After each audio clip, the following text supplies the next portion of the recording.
On ouvre la discussion. Est-ce que vous avez une question ou vous souhaitez vous exprimer simplement, monsieur? Je vois ici qui lève la main. On va vous amener le micro pour qu'on puisse tous bien vous entendre.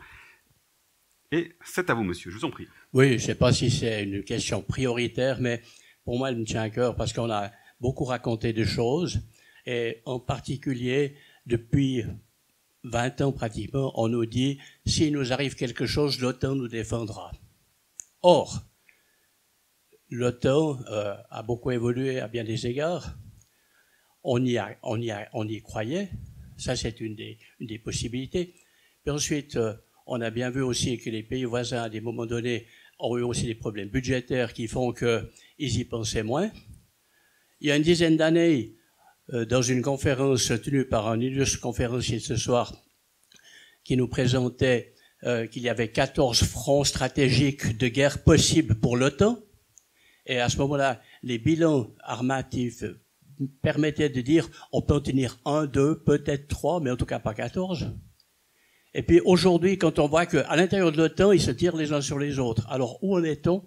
Et avec l'instabilité politique, donc moi je veux simplement dire ceci, c'est que d'imaginer, comme ça vient d'être dit, que si on est en difficulté, on a nos voisins qui nous aideront, il faudra encore qu'on soit d'accord de collaborer.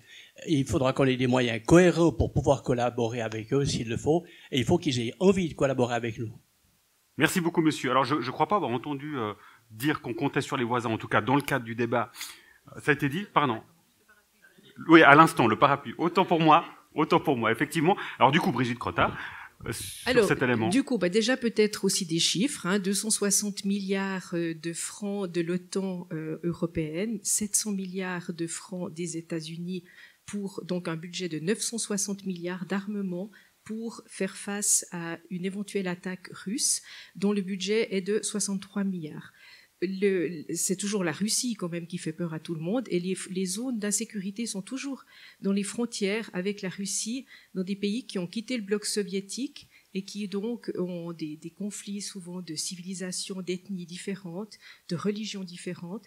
Donc c'est vrai que toutes ces zones d'instabilité existent, mais aussi dans les tableaux que nous ont montrés M. Vautravers, vous voyez qu'il n'y a quasiment pas de guerre en Europe, tout se passe en Afrique, en Asie, ou dans les frontières avec la Russie. Et puis l'OTAN, nous on est au milieu, on est vraiment le point au milieu de l'Europe. L'Europe, tous les pays ou presque font partie de l'OTAN. Donc si quelqu'un veut nous attaquer, il doit obligatoirement survoler l'Allemagne ou la France ou l'Italie. Et donc il aura déjà eu une défense qui se sera mise en place avant d'arriver chez nous. Si maintenant il arrive chez nous, c'est que l'OTAN a été dépassé, et avec ses 960 milliards de budget, c'est pas nos 30 avions qui vont faire la différence. Merci Brigitte Crottard. François Pointet. Juste peut-être une chose, puisque c'est un des chevals de bataille de notre collègue socialiste Fridet, qui dit « Nous sommes des passagers clandestins de l'OTAN ». Certes, c'est vrai que s'ils font leur travail correctement et qu'ils ne laissent pas pénétrer l'ennemi, il ne viendra pas jusqu'à nous. Mais juste une chose, on a une certaine responsabilité. Être un passager clandestin, c'est pas top comme situation. Et je pense que le jour où nous découvrirons au fond de la case, ça va nous coûter très cher parce qu'on devra participer et on n'aura jamais de majorité politique pour participer à l'OTAN. Léonore Porchet. J'aimerais quand même rappeler une chose, c'est que l'armée elle-même dit que faire face à des avions de combat qui arriveraient en Suisse relève de la fiction. Donc, je comprends l'inquiétude. Vous pouvez dire non, monsieur, mais je cite le message de l'armée elle-même. Donc, vous savez bien que je suis pas une experte dans le domaine. À la base, je suis historienne de l'art, donc je me fie aux experts. Et eux-mêmes disent que ça relève de la fiction. Les missions actuellement de la flotte aérienne suisse, elles relèvent d'autres menaces ou d'autres inquiétudes. Si on liste ce que disent les messages de l'armée, c'est escorter des autorités diplomatiques qui traversent l'espace aérien suisse, c'est intercepter ou aider, comme ça a été très bien exemplifié, les avions qui seraient sans liaison, éventuellement des avions indésirables parce qu'on trouve qu'ils sont pas parce qu'ils vont nous attaquer, mais parce qu'ils sont construits par dans des normes qui nous conviennent pas en tant que Suisse. Mais l'armée elle-même dit que c'est de la fiction. Donc en fait, je crois que la question a même pas besoin d'être posée. Olivier Français, ça vous fait sourire? Oui, ça me fait sourire parce que la Suisse, par nature, se veut une terre d'accueil, mais surtout de promouvoir la paix. Il y a deux endroits en particulier, il y a plusieurs, mais enfin on en cite souvent deux, c'est Genève et Davos. Davos, Forum économique, Genève, la Genève internationale, grande conférence où on a trouvé aussi à Lausanne, des choses comme ça. La réalité, c'est la suivante. La réalité, vous prenez Davos, j'ai eu le plaisir en tant que membre de la commission d'y être et de vivre en live ce qui se passait. C'est les périodes dites d'alerte. La période dite d'alerte, ça veut dire que tant les forces au sol que les forces aériennes sont en station. Il n'y a qu'une personne qui a le droit d'appuyer sur le bouton pour dire au pilote, oui, vous pouvez appuyer sur le bouton. C'est le conseiller fédéral qui est en charge de l'armée. Et quand vous suivez M. Parmelin, pendant cette période-là, où son officier supérieur, en l'occurrence le commandant de Corandray, a la valise, et il est prêt à appuyer sur le bouton au cas où, il faut des avions de combat de ce niveau-là. Il faut.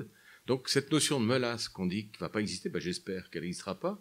Mais je ne vous cache pas aussi quand vous voyez les forces qu'il y a au sol, et les forces solaires, justement pour intervention, le matériel électronique qui est là, pour accompagner l'avion de combat, pour donner la force dissuasive par rapport à celui qui pourrait éventuellement pénétrer l'espace aérien qui est interdit, ça marche comme ça. Deuxième chose, prenons Davos et Genève, c'est deux cantons qui sont au bord de frontières. Davos, c'est le pire, parce qu'il y a l'Italie et l'Autriche. Quand on a un événement d'une telle nature, on a besoin de la participation de ces deux pays. On a besoin de cette participation. Demain, vous faites l'histoire, vous dites, écoutez, moi, Davos, pas besoin de protection militaire, tout va bien. Ok. Genève, la même chose, vous ne faites plus de manifestations de ce type-là. Ça, c'est clair, c'est terminé. C'est à ça que servent nos forces armées pour ces cas d'événements relativement importants qui apportent la paix, je le rappelle, parce que bien souvent, on arrive à avoir des échanges. Justement, deux avions pour le WEF, hein. 2 avions. Non, il n'y a pas que deux. C'est la réponse du Conseil fédéral. Non, il n'y a pas 2 avions. C'est il y a 2 avions en l'air. Le Conseil fédéral a une question d'un collègue de M. Pointet à ce sujet. Alors, c'est une erreur d'expression. C'est 2 avions qui sont en l'air avec un complément de 2 supplémentaires et c'est rotation 24/24. Donc, pas 40. Alors justement, je propose qu'on reste quelques instants là-dessus parce que c'est un argument qui revient surtout en Suisse romande d'ailleurs, dans le cas de Genève. Ça a été dit d'ailleurs tout à l'heure aussi avec les propos d'Alexandre Vautravers, Brigitte Crottard. En fait, de nouveau, on est sur cette question de est-ce qu'on est crédible, indépendamment de la question sécuritaire aussi. Est-ce que potentiellement on pourra garder ce qu'on en a et le rôle de la Suisse justement dans la promotion de la paix notamment? Oui, c'est un petit peu vaste comme question. C'est vrai que moi, je crois qu'il faut quand même que les gens comprennent bien, nous, on n'est pas contre la police aérienne, de loin pas. On est pour une police qui soit en adéquation avec les risques. Donc un mélange d'avions qui font la police civile et puis d'avions qui sont des avions de combat pour des situations bien particulières comme Davos et Genève. Et puis, il ne faut pas oublier, on dit qu'on ne peut pas vivre sécuritairement sans cette police du ciel. Jusqu'en 2014, elle faisait 8 heures par jour. Maintenant, elle fait 10 à 12 heures par jour. Et, je ne sais plus très bien, un peu plus, mais de toute façon, elle ne fait pas du 24-24. Donc, on n'a jamais eu... Ce sera le cas l'année prochaine. Ce sera depuis le 1er janvier 2021. Ouais. Donc, on n'a jamais eu une police du ciel 24 heures sur 24. Et quels sont les dangers qu'on a eus? Un avion détourné en 2014 qui a été escorté par la police française et italienne. Donc, il ne faut pas non plus imaginer qu'on est attaqué tous les jours par des méchants avions étrangers. C'est toujours des missions civiles. Et nous, on veut ce mix. Et dans des cas comme Davos, on peut très bien faire un mix avec tous les avions légers qui font la police du ciel classique et les autres qui se concentrent. Et ça prolonge la durée de vie des FA-18 d'au moins 10 ans, puisque c'est très possible d'augmenter encore leur nombre d'heures de vol jusqu'à 8000, même si ça n'a pas été dit, enfin on a dit le contraire. Ça, les experts le disent aussi. Au Canada, ils volent même jusqu'à 10 000, mais ils ont un territoire plus sympathique que le nôtre, c'est vrai. Donc il faut vraiment bien comprendre que ce qu'on estime, je veux dire, la principale menace pour notre pays, je ne parle pas climatique parce que ça énerve peut-être les gens, c'est le terrorisme. C'est bien plus risqué que l'attaque de la France, de l'Allemagne ou de la Russie contre nous. Et le terrorisme, il faut vraiment y faire face avec des moyens adéquats, et c'est une défense sol-air bien plus puissante que ce qui a été prévu.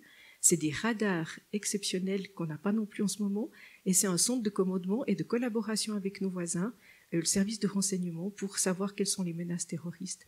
Et je pense que là, on n'est pas du tout bien préparé pour faire face aux menaces terroristes. Olivier Français, vous souhaitiez réagir. En gros, on peut faire autrement, et on peut faire même mieux en faisant autrement. Alors dans la vie, on peut toujours faire autrement, hein, c'est-à-dire rien faire ou faire quelque chose, quoi. En l'occurrence, j'entends avec plaisir que maintenant la gauche dit qu'on peut faire un petit bout, ce qui n'est pas écrit dans leur programme il y a une année en arrière, en tout cas par rapport la présence de l'armée de milice, mais voilà. Moi, je suis un peu emprunté dans les propos de Madame Crotta, puisqu'elle finit ses propos sur l'action terroriste, quoi. Je veux dire, on arrive au 11 septembre. Est-ce que vous pensez que en 2001, les États-Unis s'attendaient à ce que des avions pleins de carburant rentrent dans les tours? La réponse est sans aucun doute non. En tout cas, très peu de gens y pensaient. Mais c'est un événement qui, malheureusement, était dans les stratégies militaires, mais jamais on pensait qu'on irait aussi loin dans les actes de guerre. Voilà. Donc, on rappelle quand même que les forces armées de notre pays, elles sont là pour assurer la défense de notre pays, pour les scénarios multiples, comme l'a dit très justement M. Pointet, et ces forces aériennes sont là. Maintenant, je m'arrête juste sur un point, parce que là, c'est l'ingénieur qui parle 2 minutes, quoi. Je crois que M. De Gaumoin a dit très justement qu'on est un petit territoire et que nos avions sont soumis à très forte sollicitation. Ça s'appelle la fatigue. C'est pas péjoratif, ce que je dis, c'est la fatigue de la matière. Donc c'est une sollicitation nettement plus importante que quand on est en vol horizontal et qu'on n'a pas ces forces centrifuges et centripètes qui fatiguent tout simplement la matière. Les jeunes ingénieurs que nous étions quand on sortait de l'EPFL, on prenait les meilleurs en statique, on les envoyait à Ulriken en particulier, on tirait sur un avion, on devait les réparer. Alors on peut les réparer, c'est vrai, on peut même tirer sur un avion et puis les remettre en état. Le problème, c'est que cette matière, au bout d'un moment, elle est tellement fatiguée que c'est fini. Regardez quand on a eu des problèmes près des volets, les appuis des volets. Ben c'est ça, c'est fatigue de matière. Dieu merci, on contrôle les micro-fissures et puis on n'envoie pas nos hommes avec un risque de casse de matière. C'est très très délicat un avion. Et moi, je suis déjà très très surpris que ces avions ont 40 ans d'âge et plus et continuent à voler. Ça, c'est grâce aussi au travail des forces de milice et des forces professionnelles qui accompagnent nos pilotes. Et moi, la reconnaissance en tout cas de ce pilote qui monte dans l'avion et qui se sent bien, qui s'en sûr. Maintenant, ce qui est certain, c'est que cette matière de l'avion, elle est en état de fatigue. On pouvait encore, il y a 4-5 ans en arrière, quand on a fait le choix de Gripen, de faire un achat temporel, par étape. Là, maintenant, on est vraiment au bout et c'est le moment de décider et il faut décider pour avoir une garantie de sécurité aérienne. Est-ce qu'il y a une autre réaction dans la salle? Monsieur, on va vous amener également le micro. Et monsieur, j'ai noté effectivement que vous souhaitiez prendre la parole. Je vous en prie, allez-y. Alors pour Madame Crotta, la Suisse est un pays neutre, elle ne peut pas faire partie de l'OTAN, sinon on mettrait à mal notre neutralité. Votre proposition, c'est de compter sur les autres. Donc finalement, l'idée c'est de ne pas être solidaire. Et la solidarité est quand même une valeur qui devrait être chère à vos yeux, non? Je ne sais pas si vous avez mal compris. Nous sommes pour une force aérienne en cohérence avec les risques, donc avec des avions de combat, une flotte duale, comme elle existe déjà en Suisse. On a des Tiger et des FA-18, on a toujours eu une flotte duale. Jusqu'en 2017, tout le monde pensait reconstruire une flotte duale. Le Gripen, il était fait pour ça. Maintenant, tout d'un coup, il y a eu une décision du Conseil fédéral de passer à une flotte unique d'avions de combat alors juste une petite digression, 40 000 litres de kérosène pour un vol, ce qui équivaut à 12 tonnes de CO2 et qui équivaut à 2 fois le tour de la Terre avec une voiture de tourisme, donc petite digression. Et puis la solidarité, oui, parce que déjà les pays voisins nous ont fait preuve de leur solidarité lorsqu'ils ont accompagné l'avion détourné en 2014. Nous, on peut aussi leur rendre la solidarité par d'autres choses. Je pense que notre pays est très puissant dans le développement de drones et que notre force serait plutôt de faire des choses qui sont compatibles avec nos capacités et la taille de notre pays. Et si vous parlez de neutralité, l'Autriche est un pays neutre, et l'Autriche, elle définit la neutralité comme on est neutre, donc on ne va pas se faire agresser, donc on fait une police du ciel minimale pour se défendre contre vraiment, si vraiment il y a quelque chose. Nous, en Suisse, on dit on est neutre, donc on doit pouvoir se défendre tout seul, on doit être capable de tout faire tout seul, d'avoir des avions pour se défendre tout seul, alors que nos 30 avions, au milieu des 600 avions ou plus qui ont été montrés tout à l'heure européens, ou bien plus que 600, ne sont qu'une goutte d'eau. On peut aider différemment nos voisins, et je crois qu'ils seraient contents qu'on ait une collaboration sur d'autres domaines. Merci pour votre question et pour votre réponse. Il y a monsieur qui souhaite s'exprimer juste derrière vous. On va vous amener le micro. Ah voilà, parfait. Allez-y, monsieur, je vous en prie. Merci. Vous évoquez la Genève internationale par rapport à l'organisation de rencontre prestigieuse à portée internationale, mais on constate que le Covid a vidé la ville. On parle de Davos. Moi, je me suis rendu un certain nombre d'années à Davos et je connais très bien une personne qui travaille sur place. Il faut savoir que quand il y a le WEF, c'est prestigieux, bien entendu, mais ça vide d'une partie de la station qui perd également des revenus touristiques. Et ça, c'est peut-être en partie compensé par la Confédération qui finance avec la sécurité ou bien les représentants des divers pays qui interviennent et qui louent, ma foi, très cher des chambres d'hôtel, des hôtels qui sont construits sur pression du WEF. Comparez ça avec les Jeux Olympiques. Pourquoi les Grisons ont refusé les Jeux Olympiques? Est-ce que vous vous êtes posé la question? C'est prestigieux. Moi, j'aurais aimé, y compris en Valais. Mais les Grisons ont dit, on n'a pas envie de construire, d'investir beaucoup, sans savoir ce qui va rester après. On n'a pas besoin de tout ça. Vous conviendrez, monsieur, pardonnez-moi, que ce n'est pas de la faute des avions. Non. Mon propos, c'est de dire pourquoi investir sur des objets qui ne sont pas nécessaires. Et je rejoins effectivement l'idée qu'un avion de combat n'est pas forcément nécessaire. Mon propos, il est encore technique à la fin. De tous les débats, je suis un petit peu tout ça, la radio, TV, les journaux, mais je ne suis pas convaincu, je n'arrive pas à comprendre cette histoire de est-ce que l'avion décolle en 15 minutes, est-ce que techniquement on est plus rapide, etc. Il n'y a personne qui a réussi à nous convaincre jusque-là. C'est comme l'affaire de on peut intercepter, j'ai bien entendu que ça allait changer au 1er janvier, aux heures de bureau, n'est-ce pas? Et tout le monde s'est bien tapé sur les cuisses quand on a entendu cette affaire. Donc techniquement, j'aimerais pouvoir entendre peut-être M. de Gaumoin. Je sais très bien que la gauche a proposé des avions italiens, etc. etc. Alors, est-ce qu'on pourrait nous expliquer un jour, techniquement, l'importance d'avoir certains avions plutôt que d'autres? Eh ben, ça tombe bien. Il le prend comme un défi personnel, en l'occurrence.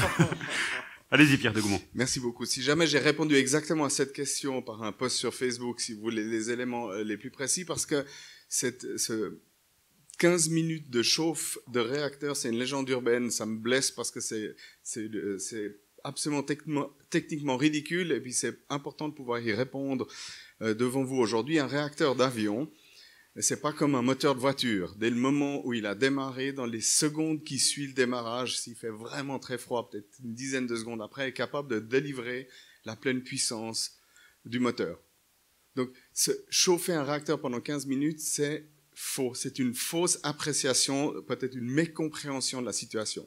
On parle de 15 minutes, on met 15 minutes entre le déclenchement de l'alerte et le décollage parce que c'est une norme internationale qu'on a adoptée pour la police aérienne 24 heures sur 24 qu'on va finir de mettre en place au 1er janvier parce que ça correspond à la menace et ça permet d'avoir une pression maîtrisée sur l'équipement, sur les avions eux-mêmes qu'on peut laisser complètement éteints mais dans un état de préparation par rapport au personnel de maintenance, par rapport aux contrôleurs de Skyguide, par rapport au personnel au sol sur la base et par rapport aux équipages qui sont dans un local d'alerte où ils peuvent travailler normalement en attendant l'ordre de déclenchement. C'est pour ça que ça prend 15 minutes entre l'ordre et le décollage.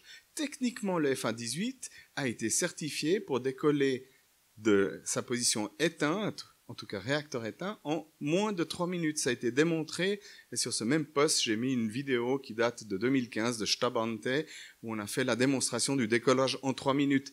Et si il le faut, on peut changer le niveau d'alerte, réduire le temps entre 15, peut-être 7, 3, voire 10 secondes. Si les avions ont été démarrés et sont positionnés sur la piste de décollage, ils peuvent décoller à tout moment à l'ordre de demande ou la version ultime de l'alerte, c'est quand on est sur place comme on le fait à Davos pendant les heures de conférence.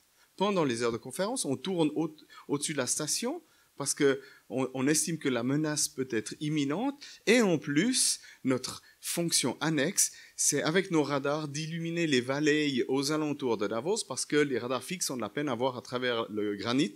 Donc nous, avec nos avions en altitude, ça nous permet de compléter la couverture aérienne dans la région. Donc voici, j'espère, une réponse qui vous satisfait par rapport au niveau d'alerte. Mais il faut savoir que plus le niveau d'alerte est court, plus la pression sur le personnel, sur les machines et sur l'environnement sont élevées. Et puis maintenant, il faut faire la balance entre la menace et la réponse qu'on veut y faire. Est-ce que ça vous... Et alors... J'ose me permettre. Oui. L'ennemi, il sait tout ça. On va dire ça comme ça. L'ennemi, il sait que vous avez besoin de quelques minutes, donc l'ennemi va peut-être aller sur Davos ou Bâle ou Genève. Vous n'avez pas vos avions à Davos, à Genève, à Bâle ou à Lugano. Pendant une conférence, on les positionne à l'endroit où on veut, et puis on fait un cycle. Alors, ça prend pas 2 avions. Il y en a 2 qu'on a en permanence sur place. On en lit 8 à 10 pour cette mission-là, parce qu'il y a ceux qui sont sur place, ceux qui sont en train de rentrer, ceux qui sont en train d'aller, et ceux qui sont en train de se faire ravitailler, et ceux qu'on est en train de réparer. Donc, déjà, rien qu'une mission simple, la plus simple mission de police aérienne renforcée, nous lie au minimum une dizaine d'avions. Merci, monsieur. Merci, Pierre de Goumont, pour vos explications. Sur cette question-là, monsieur souhaite s'exprimer juste en face, Maxime Giroux. Voilà, je vous en prie. En fait, si j'ai bien compris, les verts, il faudrait avoir des avions avec des panneaux solaires. Et puis pour la gauche, il faudrait avoir que 2 avions en réserve.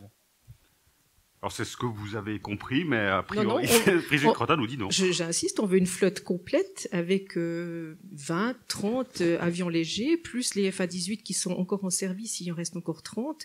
Il y en a certains qui partiront à la casse, mais il en reste encore pour quelques années si on les ménage. Et puis ça suffit, donc on ne veut pas diminuer la puissance. Par contre, un avion léger qui peut être armé de la même façon qu'un avion de combat, qui a des radars ultra puissants, qui peut voler de jour comme de nuit, eh bien cet avion, il coûte 20 millions à l'achat. L'Eurofighter, c'est 100 millions. Enfin, tous ces avions qui ont été choisis font partie des 9 avions les plus chers au monde, ceux qui ont été sélectionnés par la Suisse. Pourquoi, je ne sais pas. Donc, ils font 100 millions chacun. Ils coûtent 40 000 francs l'heure de maintenance. Un avion léger, c'est 2 000 francs. Il coûte une fortune au kérosène, comme je l'ai dit tout à l'heure. C'est 10 à 20 fois moins pour les avions légers. Donc nous, ce qu'on veut, c'est quelque chose qui soit respectueux au fait aussi de la population, moins bruyant, moins polluant, tout aussi sûr, et puis qui fasse vraiment une réponse aux dangers qui existent. Et surtout, il faut coupler ça avec une défense sol-air, parce que je pense que, encore une fois, on n'a pas abordé le terrorisme, mais c'est ce qu'il y a de plus important. Merci Brigitte Crotin pour votre réponse. Est-ce qu'il y a une autre réaction dans la salle, monsieur et monsieur? Allez-y, monsieur, je vous en prie. Merci. Il y a un aspect qu'on n'a pas encore évoqué, c'est celui de la violation de notre espace aérien, de notre neutralité, tout simplement. Je prends un exemple futuriste, puisque 2 ans avant, on n'a pas prévu la chute du mur de Berlin ni la guerre dans les Balkans. Donc je pense que personne ici est en mesure de pouvoir dire ce qui va se passer dans 10, 20, 30, 40, 50 ans, puisqu'on parle de dans 50 ans, les avions qu'on achèterait seront en fin d'exploitation. Donc je prends maintenant un exemple, 2035, on n'a plus de FA-18. Donc on aurait, entre guillemets, des joujoux italiens qui volent jusqu'à 13 700 mètres d'altitude. On aurait l'OTAN qui veut faire un petit peu la loi comme elle l'a fait du côté de la Libye, et puis mettre de l'ordre dans des républiques qui ne leur plaisent pas tellement, qui veulent survoler la Suisse parce que c'est le chemin le plus court depuis les bases de l'OTAN en Allemagne pour arriver sur le terrain d'opération. Avions qui volent à 15 000, on n'arrive pas à pouvoir, avec le plafond, aller leur faire entendre raison. Ce ne sont pas des ennemis, simplement ils ont violé notre neutralité, on leur a interdit de passer par-dessus la Suisse, mais ils le font quand même parce qu'on n'a pas les moyens de faire autrement. Alors en fait, on va envoyer un missile pour régler l'histoire. Ou alors, est-ce qu'en 2030, Madame Crotin, vous allez soutenir l'achat de nouveaux avions de combat qui, eux, seront capables d'aller à cette altitude? Je crois l'avoir dit tout à l'heure, effectivement, il faudra remplacer les FA18 dans un deuxième temps, mais on peut prolonger leur durée de vie, et puis surtout, on pourra en acheter beaucoup moins, et ce sera beaucoup moins coûteux, et il faut réfléchir à pas forcément acheter les plus performants qui existent en ce moment à 100 millions de pièces. Je vous rappelle quand même que le F-35, qui est pour l'instant un des candidats, c'est un avion qui est furtif, qui peut aller jusqu'à Moscou, larguer une bombe sans être remarqué et revenir tranquille en Suisse. Est-ce que c'est vraiment ça qu'on cherche à avoir comme avion? Non, on cherche à avoir des avions de défense et pas des avions de combat. Donc il faut repenser le type d'avion à acheter, et il faudra remplacer les FA-18, mais on pourra y penser beaucoup plus tard, et on pourra avant ça avoir une défense bien plus performante, moitié moins chère. Merci monsieur pour votre question. Monsieur qui souhaitait également s'exprimer. Merci Jean-François Mélan. On a beaucoup parlé sécurité, j'ai été inondé de graphiques, de chiffres, de données techniques, etc. Mais parler sécurité, c'est aussi, forcément, il y a la dualité avec l'insécurité. Quel est le sentiment d'insécurité de nos concitoyennes, de nos concitoyens aujourd'hui? Dans le contexte dans lequel nous sommes, c'est l'emploi, maintenir les emplois. Alors la Confédération, effectivement, injecte de l'argent, c'est très bien, des poignées de milliards. C'est l'emploi, c'est la santé, c'est la formation pour leurs enfants. Et ce sont ces éléments-là qui dominent dans la pensée, donc qui créent le sentiment d'insécurité chez nos concitoyens. Et dans ce contexte-là, mettre en place une dépense à terme d'une 20aine de milliards, personnellement, je trouve que c'est parfaitement indécent. Merci monsieur pour votre prise de position. François Pointet, je vous fais réagir par rapport à ce qui est dit. Ça a été dit avant aussi d'ailleurs en lien avec la crise du coronavirus. D'ailleurs, je suis navré, je crois que c'était même vous qui vous étiez exprimé sur ce point-là. Mais du coup, c'est intéressant ce qui est dit. C'est qu'on parle de sécurité, mais ce que nous dit monsieur, c'est que la sécurité, c'est pas juste une question matérielle et une question physique. C'est avant tout une question de cadre, et on revient sur les priorités politiques, philosophiques en l'occurrence, de ce que c'est que la sécurité versus l'insécurité. Alors nous avons aussi d'autres études qui se préoccupent de la sécurité policière et militaire, où la population se montre aussi confiante de ces sécurités physiques. Maintenant, on a toujours un problème avec ces ordres, hein. Je vous rappelle qu'on a eu... il y a quelques mois, et je fais partie de ceux qu'on en profitait, des gens dans la rue pour dire que le climat c'était le plus important.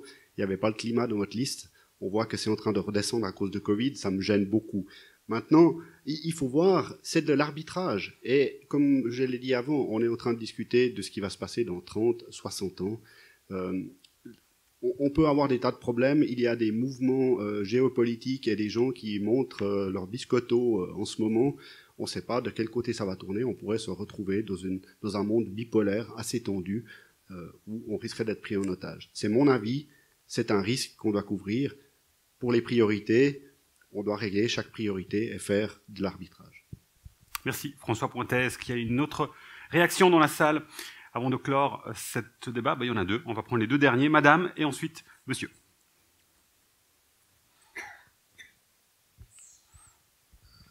Oui, monsieur, dame. J'ai une question pour monsieur de Goumoin. Encore. Il est sollicité ce soir. Parce que moi, je travaille dans le milieu du cinéma. Donc, je reste un peu sur ma faim. Qu'est-ce qui s'est passé le 30 juin? Ça a été quoi la chute? C'est quoi votre manière d'intercepter un appareil blanc immatriculé en Italie? Voilà. Quel intérêt? L'intérêt, c'est exactement le même que celui quand vous devez vous arrêter au bord de la route parce qu'un policier vous demande de le faire pour que vous montriez votre permis de conduire, la carte grise et l'attestation d'assurance de votre véhicule. Ça n'a pas d'intérêt. On soit initialement dans le moment, puis ça vous ennuie, probablement qu'il n'était pas très content de me voir à ses côtés, mais c'est de montrer qu'on a le contrôle sur l'utilisation de notre espace aérien. Et puis c'est simplement une tâche qu'on m'a demandé de faire. Moi j'étais un exécutant ce jour-là, m'a juste demandé de le faire, je l'ai fait. Visiblement les données que j'ai rendues étaient celles qu'ils attendaient, puis ça s'est terminé comme ça. Ça aurait pu se terminer autrement. On ne sait pas ce qui se passe au moment où on commence la tâche. Alors, si je me permets, on va aller plus loin, du coup, puisque vous êtes dans le cinéma, on va prendre le plan B. Parce que là, il y en a un. Si c'était pas ce qui était attendu, justement, quelle est la procédure? J'aimerais bien savoir. J'ai bien pensé. Voilà, on a des normes selon l'OACI de communication avec les avions avec eux. Alors, initialement, le plus simple, c'est de communiquer avec eux avec la radio, pour leur demander soit de déclarer leurs intentions, c'est-à-dire éventuellement des précisions par rapport à la raison d'être ici ou par rapport à l'avion qui est là, si ça correspond pas au plan de vol. Et puis s'ils répondent pas à la radio, on a des communications par signes qui nous permettent de rendre l'avion attentif sur notre intention, c'est-à-dire on se met devant, on bat des ailes, pour leur dire écoutez, il y a une communication à établir entre nous, et puis il y a des réponses qui sont normées, et puis s'il ne répond pas, on a des niveaux d'escalade qui vont jusqu'au coup de semence, comme on appelle, coup de marquage, on utilise des leurres infrarouges pour ça, donc c'est des sortes de bougies incandescentes qui sortent de sous l'avion pour marquer le fait qu'on a dépassé un niveau supérieur. En principe, ça correspond au coup en l'air du policier avant qu'on intervienne avec la force. Alors dans ce cas-là, Pierre de Goumont, je me mets dans la tête vraiment de la situation. La Suisse, c'est un tout petit territoire. Entre toutes ces manœuvres que vous nous expliquez, on a a priori déjà dépassé les frontières. C'est pour ça que je dois réagir très rapidement. Vous avez entendu qu'il m'a fallu moins que 2 minutes pour me trouver de 8000 pieds à 38 000 pieds, c'est-à-dire de 2500 mètres à près de 13 000 mètres à côté de l'avion, et rapidement faire les injonctions que j'ai besoin à l'avion en question. Sachez qu'on a des accords de police aérienne transfrontaliers avec tous les pays qui nous avoisinent, pour pouvoir, dans le cas d'un problème, poursuivre un avion, y compris au-delà de la frontière, pour faire une remise à la force aérienne. En conséquence, là, si c'était un avion dans la région que j'ai fait, ça aurait été une remise à la France. Mais il arrive aussi qu'on reçoive des avions qui sont sous surveillance française, qu'on reprend, qu'on accompagne au travers de la frontière suisse jusqu'au prochain pays, que ce soit l'Italie ou l'Autriche, comme on l'a eu il n'y a pas si longtemps dans le cadre d'une menace à la bombe sur un avion qui se dirigeait vers Israël. Merci madame pour votre question, merci Pierre de Goumont pour vos explications. Et donc une dernière réaction ici devant, avec monsieur, si on peut amener le micro pour monsieur qui se trouve là. Voilà, on vous écoute, je vous en prie. Merci. J'avais juste une question aussi, on n'avait pas parlé des affaires compensatoires en temps de crise. C'est vrai qu'on a des montants assez conséquents qui peuvent être réinjectés dans l'économie, donc dans les emplois. Je voulais savoir la position justement de nos intervenants aujourd'hui. Merci. Merci beaucoup, et bon, on va terminer là-dessus, justement sur ces affaires compensatoires. Olivier Français d'abord. C'est un grand débat puisque je suis l'auteur de la décision finale quand on a trouvé une solution entre nos deux chambres. L'usage, pas spécifiquement pour la Suisse, mais dans le matériel militaire, d'avoir des affaires compensatoires. C'est-à-dire que j'achète pour 1 franc, je retrouve 1 franc dans mon économie. Donc c'est du 100%. C'est l'usage chez nous, c'est au Canada, c'est en Inde, c'est au Brésil, etc. Ici, le Conseil fédéral a proposé pour 1 franc, c'est 60 centimes. Voilà. Donc on a eu un grand débat pour savoir si c'était 60 centimes ou 80 centimes et 1 franc. On a fini par 60 centimes. On a fabriqué aussi un autre amendement, c'est de s'assurer que ces affaires compensatoires, bref, le retour à l'économie, je reviendrai sur la notion de l'économie, soit garanti dans nos régions, 30% pour la Suisse romande, 5% pour la Suisse italienne et le seul pour la Suisse alémanique, puisque jusqu'à présent, on était relativement défavorisés. Et puis on a fait une liste plus importante que ce qui existait auparavant sur les industries qui auraient le droit aux affaires compensatoires. Donc ça se passe comme ça, c'est que les 4 avionneurs doivent prendre contact avec l'industrie helvétique, et puis dans son appel d'offres, doit dire avec quel partenaire il va travailler dans différentes composantes. Ça peut aller de l'horlogerie, tout comme ça peut aller à APCO qui est à Aigle, ou dans d'autres entreprises qui sont type Arma Suisse ou autres. Voilà, c'est ça les affaires compensatoires. Donc c'est un retour sur l'investissement de 60% sur le montant engagé, quand même relativement important, et qui garantit aussi un transfert des technologies et notre souveraineté pour l'appui. Donc c'est pas de l'argent comme ça qu'on balance, c'est pas 6 milliards qu'on met exclusivement pour l'armée, non, c'est aussi un retour sur investissement et sur des technologies qui des fois sortent directement de l'avion. Alors justement, sur cette question, Léonore Porchet, on le sait, voilà, il y a une crise qui touche évidemment l'économie.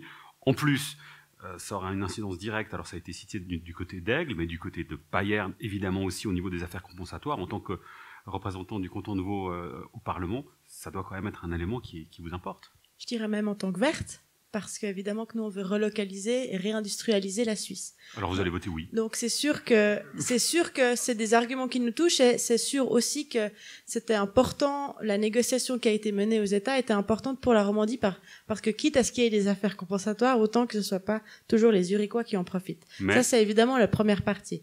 Notre problème à nous, il est double. Le premier, c'est que ça augmente le prix des avions. Les études le prouvent. Alors... enfin, c'est une décision qu'on peut prendre, mais déjà, nous, on les trouve déjà chers. Et le deuxième problème, c'est que c'est une décision de soutien à l'industrie dans un secteur spécifique de la sécurité, même si la liste a été augmentée, c'est pas toute l'industrie, c'est l'industrie spécifique à la sécurité. Et pour nous, c'est pas comme ça qu'on fait une politique de soutien à l'industrie. Faire une politique de soutien à l'industrie, c'est déterminer les secteurs où il y a un besoin prioritaire en termes d'emploi, un besoin prioritaire en termes de sécurité, mais plutôt dans les domaines de la sécurité où il y a un vrai problème, et ça a été la liste qu'a notamment fait monsieur, auquel j'aimerais en effet ajouter le climat, c'est les domaines de l'énergie. Et c'est ça une politique de soutien à l'industrie locale qu'on appelle de nos vœux, mais pas par le biais d'acheter des dizaines d'avions qu'on considère inutiles. Et puis, j'aimerais aussi rappeler quand même que les mêmes études qui ont été adoptées par le DDPS montrent que non seulement ça augmente le prix des avions, mais en plus ça crée très très très peu d'emplois. On arrive au terme de ce débat et gentiment de la soirée. Merci beaucoup d'avoir participé à ce débat. Je vous invite gentiment à retourner à vos places. Merci beaucoup Brigitte Crotta, merci Léonore Porchet, Olivier Français, François Pointet. Et merci évidemment à Pierre de Goumont qui a été fort sollicité justement sur cette fin de discussion. Merci à vous pour votre attention.